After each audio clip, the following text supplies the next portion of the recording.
To begin, open the X app on your mobile device. And make sure you are logged into your account. Then tap on your profile icon located in the top left corner. Next, scroll down and select Settings and Support. Now select Settings and Privacy. This will open the Settings menu. Now navigate to the Your Account section. Then go to Account Information. Here, you will find all your account-related options. Tap on Country. A list of countries will appear.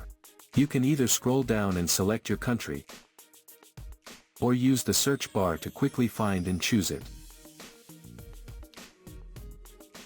On the confirmation page, tap Change to continue. Your country setting will now be updated successfully, and X will start showing content, trends, and recommendations based on your selected country. So that's how you can change your country on the X app.